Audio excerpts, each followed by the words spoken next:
सकैयो बाबा वैद्यनाथ की जय हो। अखन कामर के समय में जहन कामर लऽ के निकले छिए तब बड़ बड़ तरहक बात मन में आबैत रहे छे। पता नहीं केना सुइया पहाड़ पार करबे और केना जगह जगह पर ईटा रोड़ी पाथर गड़ैत हम सब विदा होइ छी। और बाबा के नगर जे छे अतेक दूर जाकर कैलाश पर बाबा बैसल छथिन जतऽ गेनाइ मोन पहले से व्याकुल रहे छे कि केना पहुँचब। आओ ए भजन के माध्यम से अपन कवड़िया के मोनक व्यग्रता अहाँ सबक बीच राखि रहल छी। एक बेर प्रेम से कहियो बाबा वैद्यनाथ की भोला के टोला बड़ी दूरियो हमरा चललो न जाइए। भोला के टोला बड़ी दूरियो हमरा चललो न जाइए। भोला के टोला बड़ी दूरियो हमरा चललो न जाइए। भोला के टोला बड़ी दूरियो हमरा चललो न जाइए। चललो न जाइए बाबा चललो न जाइए। चललो न जाइए बाबा चललो न जाइए। चललो न जाइए बाबा चललो न जाइए। बाबा नगरिया बड़ी दूर हो ये भोला चललो न जाइए।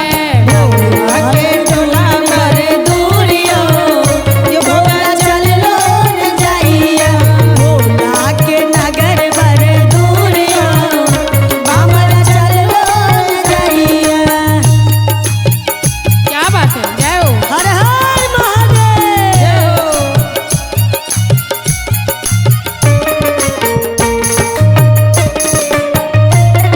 ओ हमरा चललो न जाइए। भोला के टोला बड़ी दूरियो हमरा चललो न जाइए। आइए ने भोला हमर मेवा मिठाई।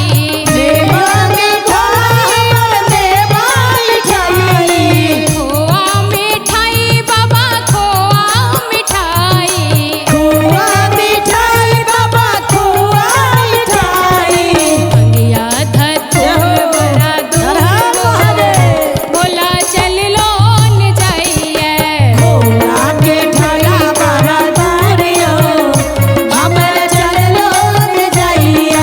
भोला के ठोला बड़ा दूरियो हमरा चललो न जाइए।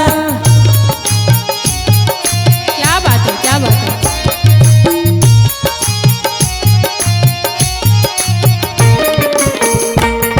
के टोला बड़ी दूरियो हमरा चललो न जाइए।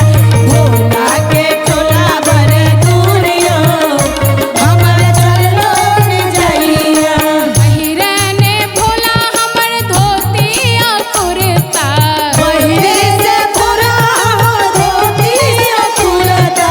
धोती ओ कुर्ता बाबा धोती ओ कुर्ता। धोती कुर्ता या धोती कुर्ता। मृग के छाया बड़ी दूरियो भोला चललो न जाइए।